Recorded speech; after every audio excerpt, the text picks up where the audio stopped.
Good morning. Welcome to Case Western Reserve University. Welcome to our first comprehensive open registration conference. We've had, I think, 12 Nobel laureates, but this is the first time we've invited the world to come to campus for a three-day forum, so we thank you. We're excited about it. We're excited about your participation. We're excited about you being here, and we're really excited about the dialogue around innovation that we hope will occur over the next 3 days. We're going to see a lot during the event about who is leading innovation, and hopefully we're going to hear a lot about how we're doing that, and we're going to learn. I wanted to spend a few minutes this morning actually talking a little bit about the why. Why are we here, and a little bit about where innovation is occurring. So why are we here? There are macroeconomic drivers around innovation. You can see a quote up here from Goldman Sachs that really talks about, or really illustrates the importance of innovation to our economy. And in reality, what they're saying here is that we believe that from a national competitiveness standpoint, over the last 50 to 60 years, U.S. leadership has been driven by the confluence of financial, R&D, appropriate legal and capital market access points. And really those are things that we refer to when we talk about what innovators need, right? They need an opportunity, they need talent, they need accessible capital, and they need a legal infrastructure or construct in which they're able to create value.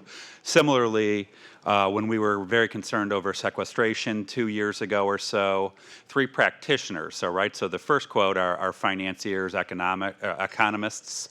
The second quote were 3 former CEOs, Pfizer, Genentech, I believe, and the NIH and Elias Zerhouni. And they wrote a letter to Forbes talking about the importance of innovation, really R&D to national competitiveness. So one could easily come to the conclusion then that the reason innovation is so critically important is because it drives our economy. That is very accurate, but I really don't believe that's why anyone is here. And I really don't believe that's what gets any innovator out of bed in the morning. Certainly as an outcome, it's wonderful when innovation succeeds that we have these economic returns. And that is sort of a guiding force, but that's not why anybody really partakes in this space. I don't believe, again, any entrepreneur goes to work in the morning saying, well, I really believe this is good for the overall macro environment of the nation. And rather, I believe that we're trying to do something else. I think Peter Drucker was close in the mid-'80s of talking about this innovation trend. And he said at that time that innovation is he thought of it as a sect of entrepreneurship that really imparts resources. So it creates value, it creates opportunities towards wealth creation. Now that may not sound that great, but then if someone takes the liberty, which I will do, of taking the long-held correlation between wealth creation and quality of life, then you really have Peter Drucker saying innovation brings new resources to improve the quality of life. As eloquent as he is, I think the White Stripes did a little better job stating that it helps, you need to have a problem if you want to invent a contraption. And I really believe that that's what drives innovation, and that's what's driving the discourse over the last 10 to 15 years, both in the US and globally. And again, I think that's what I want to talk about here. And what I'm going to use are 2 examples that, one I'm sure you're all readily familiar with, and the other one maybe a little less so. One is healthcare, right? Probably no sect more than healthcare has in the last decade been the focus of scrutiny and need for innovation. The amount of programmatic activity in this space, whether it be federal financing, company formation, policy change, certainly economic change has been driven. And I really believe, again, looking at why, let's look at need. Let's look at a simple stat, right? 90% of people over the age of 65 have a chronic disease condition. That's what scientifically they call sucks getting old. And these chronic disease conditions are some that are listed here, right? But these are ones that require continual care. They require certainly a reduction in quality of life, typically. But they're ones that are the scourge of the system, if you will. If you went down the block to our VA, they tell you that diabetes is our killer. We spend more money, time, and see more lost quality of life on diabetes than anything else. So you have old people with a propensity for these diseases, and currently, 75% of all healthcare expenses expenditure are on these diseases. So you're sitting there and saying, and this is really what happened about 10 or so years ago, the public dialogue reached a point of saying, we can't continue to afford to treat these people. We have an aging society, and we're already spending 75% of our money on these conditions. And oh, by the way, every day 10,000 US citizens turn 65 or more. So going back to the first slide, you have a 90% chance of having a chronic disease condition once you reach 65, and every day we have 10,000 more people, which is about 3 million more a year turning. So you reach the point where you say, what are we going to do different? We cannot afford to continue to care. Again, we're already at 75%. We're aging, and by 2040 or so, we're going to be looking at more than a fifth of our population being in this sect. So I really think that that's what's driven everything from healthcare reform to an understanding that we can't stick with the volume base to behavioral reform, behavioral economics, and certainly as well as technology-based reform. Here's one that may be a little less in everyone's mind now, but unfortunately, I think over the next 10 years, it's going to become much more prevalent. This is what was, if you will, a watering hole in a refugee camp in Sudan.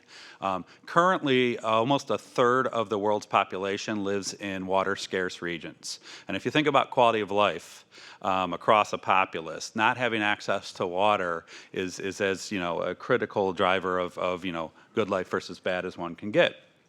30% or so already in water-scarce regions. By 2040, they believe half the world will live in these regions. Now, if you say, well, we don't have to worry about that, we're the US, this is a place called California this summer, and a matter of fact, I'm guessing it still looks like this. This was once a cash crop area, and now is unfortunately very arid. So in the US economy alone, if you cared only about economy, 20% of our economy currently is based on water. Think about it, all of our agriculture, all of our meat stock, many of our manufacturing processes all come from having access to water. When you get inconsistency or uncertainty or even lack of water, you kill those industries. And if you say, well, fortunately, we're in the Great Lakes region, right? We've got the greatest freshwater supply in the world. We do, and it's pretty.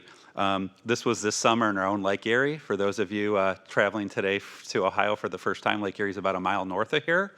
Don't drink your water. No, in all seriousness, no, this was an algal bloom, western Lake Erie, caused by immense rains and an agricultural society, pollutants going into their water. This, even with modern technology, is very hard to filter out of our water system. It doesn't work with our current effluent and sedimentation tanks. So it's a very difficult issue. And so again, we're hearing in water, Cleveland created the Cleveland Water Alliance in the last 2 years, that we really need to respond with innovation, because we can't create more water, but we have to keep our water pure and we have to keep it available to our people. And again, I chose healthcare and water, but in reality, you will see that there are needs everywhere. And I believe, again, this is the hypothesis that needs drive innovation. These needs, whether it's reducing economic disparities, whether it's increasing the quality of our education, whether it's protecting societies against genocide, or making more and better use of water, a myriad of reasons. But this is really what drives innovation, and it's what's driven this generation's approach to focusing and celebrating innovation, that we have enough global needs and we have enough disparities that we need to start to do things better. If we look at it from a second view of where, instead of just saying, well, innovation, there are needs everywhere, we can also look at it for where does innovation happen, and this time Drucker got it right and was a little more eloquent. You can't innovate in your comfort zone, right? If you want to do something new, you got to stop doing what you've been doing. And again, I think that's what really drives a lot of excitement in this space, and I think it's also what makes it hard to do at times. If I could, I would ask this comprehensive innovation summit, which we've created, for you to step outside your comfort zone. When we break for concurrent sessions tomorrow, instead of going to the sessions that best resonate or align to your current career, take one that seems kind of strange. Why is that even on our agenda, right? I'm a medical person. Why would I go to a neighborhood innovation panel, et cetera? Because it really is in recognizing there are new ways to do things and taking risks that we can really help to move the needle. And again, this conference, I don't want to walk you through the agenda, but you'll see we wanted to really set two statements here. One is that innovation is comprehensive in its approach. It's not just technology-based innovation. Technology-based innovation is great, and we're going to see some really cool stuff that's coming out of the university as well as stuff that's coming through, global partners.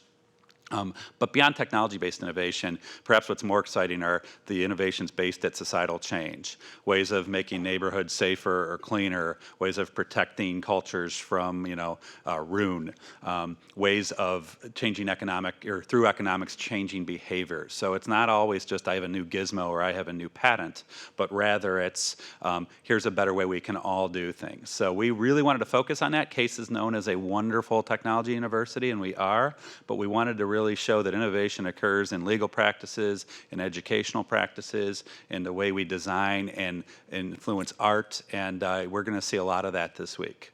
I'm not going to talk a lot about how. I would probably not be the right person to do so, but even if I were, that's what the rest of the 3 days are for. But I do want to give the cheat sheet. Keep your ears perked for three things. One is, where are there conserved challenges, especially in today's plenary sessions, as we hear from different sectors, as we compare what's happening in IT to what's happening in heavy manufacturing to what's happening in finance, or likewise as we compare what's going on in Israel versus Cleveland versus Boston. Where are there common challenges? Where are we running into the same issues or finding the same successes? Two is something I think is very important for long-term success is let's look at how are we measuring success. One of the biggest problems in trying to affect change is to know if you're on the right path. So looking at where are our teams really, what are they measuring, what are they finding as success versus not. I think those are really difficult challenges, and those are questions we've asked of our speakers to think about. Finally, as we again talk about the need for change, looking at cultural change, how does one set the conditions in which we can impart change? That's the role of leadership, to create the environment in which people can be successful. How are our innovation programs doing that? How are we changing and getting people out of our comfort zones? So that's, again, the how that I would keep my ears perked to, and we're going to get a great chance to do that. Finally, I want to talk a little bit about CASE practicing what it preaches. We're not just convening this session, but we're actually putting in position a few different elements of these sessions where we will use new innovations as part of this conference. The first is something called Remash. Remash is a technology platform which will be deployed for the first time ever here. So you are all part of the alpha test. It is a crowdsourcing technology. It takes questions from the audience, and rather than just having the first person to the microphone wins, you type them in. So you will see on your CASE app, hopefully everyone has downloaded the app, there is a special link for every session. So this is the opening session. I don't know if we have a Q&A here. I hope not. But every other session will have a Q&A session. You can link in at any time during your presenters' talks and type in a question. That question will be fed then into a central system. Likewise, you can log in and read the questions asked, and you can either say, yeah, that's a really good question, and sort of vote for it, or you can ask your own question. And what this really does is tries to crowdsource what's the best, really what the audience would most like to hear. It will then, again, allow us hopefully to both see where the interest areas are, but also make sure that we don't get the person with the sole agenda grabbing the mic and taking over. Finally, we do have microphones available if you're not ready for this new world. But I should say, this is a technology that's not only deployed for the first time, it is created and is the source of a new company that's created by a current student of ours. He's a PhD student named Aaron Slodov, and we're really excited to partner with him to bring this to you. The second area in which, again, we want to practice what we preach is even the food you eat today and the menus were designed by our CASE farm. About 5 years ago, CASE opened up a working farm about maybe 10 linear miles east of here. The farm not only provides food to our students daily, but more importantly, it serves as a working laboratory in which we can learn about sustainable farming, water conservation, agricultural economics. So it, again, is a living laboratory in the beautiful Cuyahoga Valley to our east, and we've actually worked with them again to supply some of our food here and to design the menu. Likewise, at tomorrow's event and even at today's event, we will have truly innovative forms of ice cream, whiskey, and food that have come from local for-profits that have patented processes for creating their given wares, and we'll let you tell them more about that, but they're all good. I've made sure I sampled. Finally, even where we convene tomorrow. Our sort of keynote or our celebratory program tomorrow is at ThinkBox. ThinkBox opened this month as a 6 and one day 7-story innovation center. It is the largest campus-operated center in the world, or at least in the U.S. You will get to see it, but this is, again, a sort of our flagship for innovation. It's available to everyone, not just students, staff, and faculty, but the community. And what's really nice is it will be the host of our conference. So to sort of summarize, the technology we'll use, the food we eat, and even where we will sit over the next couple days are all sort of modern innovations brought forward by CASE. Finally, as with all conferences, we could not be here without you, without your contributions and travel. Likewise, we had a myriad of sponsors step up. We did not decide to do this conference until this spring, and many told us that it's going to be very hard to aggregate support for such. But the logos and names of those individuals or corporations on this really showed the community that cares for CASE and also believes strongly in innovation. So we want to thank all these sponsors.